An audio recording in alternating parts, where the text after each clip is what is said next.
coba masuk. Coba masuk dulu. Ya. Langsung. Selamat sore teman-teman semuanya. Kami dari kantor hukum Hotman Paris selaku kuasa hukum yang diberikan kuasa oleh Ibu Desi pada hari ini untuk mendampingi beliau, di mana hari ini agendanya sebagaimana tadi sempat beliau jelaskan adalah ingin kembali ke rumah yang selama ini sudah ditempati. Berapa lama Bu untuk pernikahannya? 20 tahun lebih.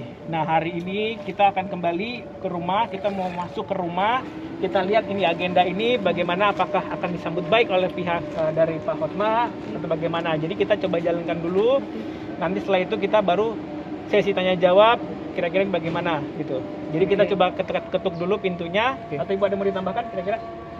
Cukup ya, kita coba dulu ya Bu ya. Mau langsung ketuk ya Tante? Cukup ya, kita coba dulu ya Bu ya. Mau langsung ketuk ya Tante? Mau langsung ketuk ini? Iya. Kita coba masuk dulu ya, kita coba masuk dulu ya.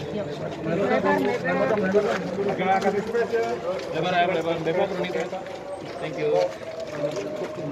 Kasih gambar kameramen. Belum disampaikan. Kabang sudah disampingin nggak?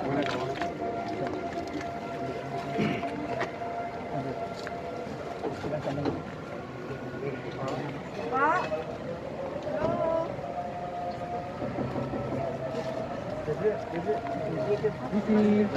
permisi Pak.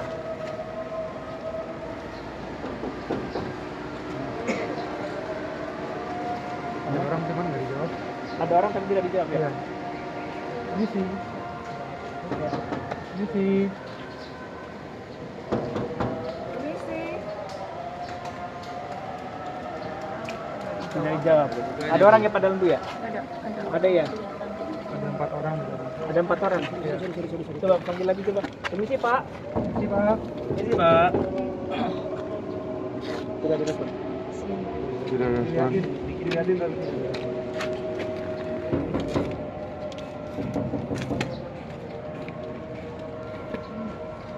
Ya udahlah. Iya, cuman ya udahlah jangan.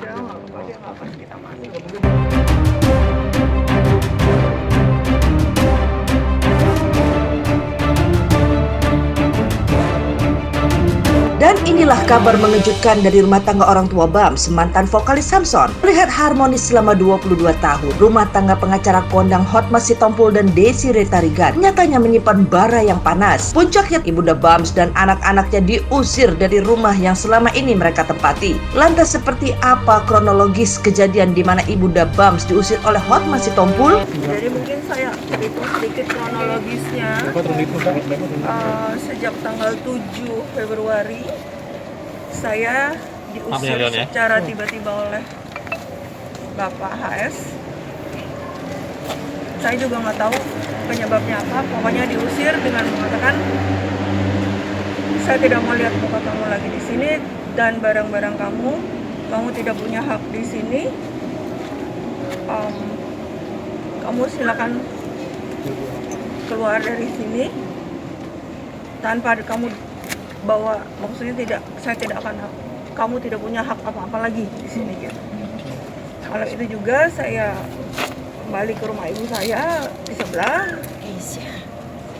Anak saya bilang ya udah Mami di sini aja. Kebetulan anak saya ada rencana dari kantor bahwa mereka akan ada outing ke Bali. Melihat saya stres dan depresi, anak saya bilang, Mami ikut saya aja ke Bali untuk menenangkan diri. Tanggal 10 saya ke Bali. Lalu tanggal 13 anak saya, Pria, mengatakan dipanggil sama Bapak. Dan Bapak bilang, ambil barang-barang ibu kamu semua, saya kasih waktu sampai jam 12 malam.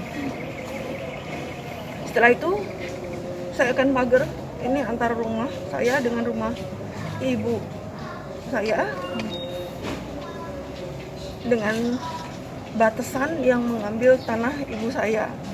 Anak saya bilang tunggu Mami karena ini kan tanahnya bukan Tunggu Pak. Tunggu Pak untuk pembatasan ini kan ini tanah ibu.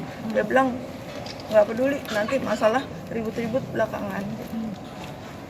Saya pulang dari Bali tanggal 20. Mobil saya dan mobil ibu saya juga sudah nggak ada. Sudah diambil oleh Pak Hotma. Dan nggak pernah lihat lagi. Jadi intinya saya sama ibu saya udah nggak punya mobil. Kalau dibilang kenapa, saya dizolimi. Saya sebagai istri tidak boleh masuk lagi ke rumah saya dizolimi. Dan ini juga saya ingin berbicara untuk wanita-wanita Indonesia, jangan sampai dizolimi seperti ini oleh suami ataupun laki-laki, yang mana kita sebagai wanita mestinya diayomin, bukan dizolimi. Itu aja sih saya pikir yang perlu saya sampaikan. Dari tanggal 7 malam saya dipanggil, saya lagi bekerja, dipanggil oleh anak buahnya, maksudnya anak yang kerja, dipanggil bapak, bang kamu duduk di sini. Saya bilang gitu. Sekarang kamu, saya nggak mau lihat kamu, nggak mau lihat barang-barang kamu anggap sekarang kamu nggak punya hak di sini. Terus saya bilang, ini kan rumah saya juga, nggak ada hak kamu di sini, katanya gitu. Itu sih. Apa penyebabnya mungkin mami? Nggak ada. Alasannya gitu. Justru itu tiba-tiba. Benar nggak sih Mami ada orang ketiga? Super selingkuhan itu. Sepengetahuan Mami. Saya Ketika Mami keluar disuruh pergi itu sempat ada minta alasan atau memang udah langsung suruh pergi? Memberi alasan maksudnya? Enggak memberi alasan, dia cuma bilang, oh saya nggak mau lihat kamu lagi, gitu aja. Oh, Mami punya salah atau apa sehingga masih kayak gitu gimana? Kalian tahu, saya adalah wanita yang setiap hari ada di rumah.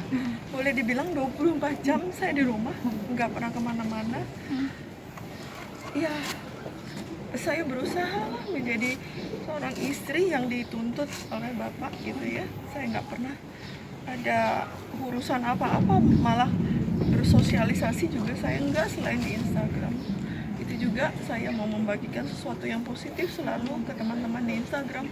Saya tidak pernah membagikan sesuatu yang tidak ada gunanya gitu.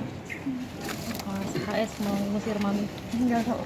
berusaha untuk mencari mungkin abang sama Dek. Yang membuat saya jadi juga dan merasa terzolimi, saya selama 22 tahun menikah, saya tidak pernah meninggalkan rumah. Apalagi saya sampai menginap di rumah ibu saya, itu nggak pernah terjadi.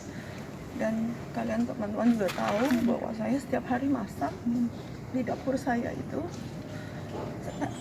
Setelah itu kan saya udah nggak bisa masak, nggak bisa berkarya, karena saya udah nggak boleh masuk ke dapur saya.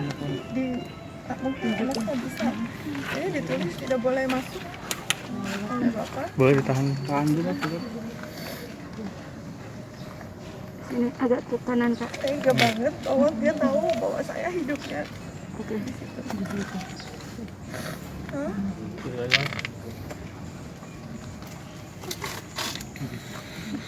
Jadi kalau saya sebenarnya saya beruntung, sahabat-sahabat saya hari itu yang memaksa saya untuk pergi. Kebetulan memang saya ada company outing, semacam company outing lah. Mereka semua yang memaksa saya pergi, karena sebenarnya saya tadi nggak mau pergi. Saya nggak mau pergi. Mereka yang, Bams udah, lu sama Mami pergi, kalau nggak keluarga lu berantakan. Lu pergi, tenangin dulu pikiran lu, jangan ada emosi lagi.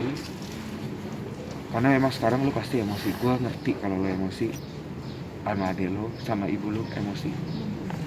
Tapi ada baiknya lu ikutlah tetap. Kalau lu memang partner kita, kalau lu memang sahabat kita, dengerin kita. Pergilah sama kita dulu ke sana, tenanginlah ibu lu, tenangin pikiran lu juga. Jadi lu bisa berpikir lebih jernih. Dan itulah yang akhirnya kami lakukan. Dan kami malah berterima kasih kepada mereka sih, kepada teman-teman saya itu yang melerai kami dan membuat kami pergi. Berarti abang ada sama sekali nggak ada? Bener-bener langsung teman-teman saya jangan Yang kalau aja anak saya pria yang memang bertatap muka, karena memang setelah diusir yang dipanggil pria, karena ya saya ada jadwal pergi, ya memang saya tidak sempat untuk pergi karena memang kebetulan setahu kami ketika kami cek ketika sehabis ngusir ibu, papa langsung pergi dari rumah. Ya kan Mami? Ya kan? Dan juga mungkin teman-teman perlu tahu, saya di sini tidak bukan mau menuntut apa-apa, saya cuman sebagai wanita menuntut hak saya, bukan menuntut, maksudnya membiarkan hukum lah yang memberikan keadilan untuk seorang istri. Saya nggak ada, maksud saya mengertikannya, kuasa saya memberikan pakai kuasa hukum karena saya nggak mau, saya nggak ngerti hukum, saya nggak mengerti, tapi saya hanya menyerahkan kepada pemerintah, apa namanya, negara, hukum negara, ya, untuk ya yang menentukan hak seorang istri itu apa. Kalau dengar dari cerita Mami tadi, tanggal 13 itu saya dipanggil. Pada saat saya sedang memindahkan barang-barang Mami yang disuruh pindahin ke rumah. Dia yang suruh. Dia yang suruh. Di situ dibilang bahwa silakan angkat barang-barangnya, barang-barang Mami. Lalu dia menunjukkan batas pagar seng yang teman-teman udah lihat tadi ya. Kondisinya di situ belum dibangun. Dia hanya menunjukkan bahwa ini akan saya bangun, tapi melebihi batas tanah rumahnya rumah saya, rumahnya ibu saya, namanya Mami, gitu. Dan saya pun bilang, oke, ini mesti diomongin dulu sama yang punya, gitu kan. Karena Mami loh, yang punya Ribu, gitu. Tidak ada 24 jam pagar seng itu sudah dibangun, dan tidak ada satu hari pun sudah jadi pagar seng itu. Jadi pas ibu saya pulang tanggal 20 sudah berdiri pagar sengnya dari depan sampai belakang, sudah tidak bisa lagi akses, dan saya pun tidak boleh lagi mengambil apa-apa dari sebelah waktu pagar seng itu sudah naik. Dan sampai sekarang masih ada barang-barang itu. Apakah juga sempat ya kemarin itu ada juga dikembalikan mungkin barangnya ibu atau apa? Ada dari kita punya villa di puncak, tiba-tiba satu hari dia kirim barang-barang saya pulang ke rumah, berupa baju-baju dan sepatu saya dari puncak, dikirim begitu aja ke rumah. Dalam hari-hari berikutnya masih ketemu lah papasan, karena saya masih mindahin barang. Ada omongan atau obrolan atau apa? Nggak ada lagi sih, hanya sekedar ya tatap muka aja. Berarti semua barang Saya nggak ada apapun atas nama saya. Selama perkawinan, semua harta bergerak, harta yang tidak bergerak, sertifikat apapun tidak ada yang atas nama Kenapa? saya. Atas nama apa? Perjanjian dari awal mungkin Mami? Perjanjian. Saya nggak tahu. Dan Mami tidak pernah mempertanyakan itu, Mami. Pemirsa, demikian kabar terbaru dari dunia hiburan tanah air. Jangan lupa like, komen, dan subscribe SG Entertainment untuk menyaksikan video-video terbaru lainnya. Sampai jumpa.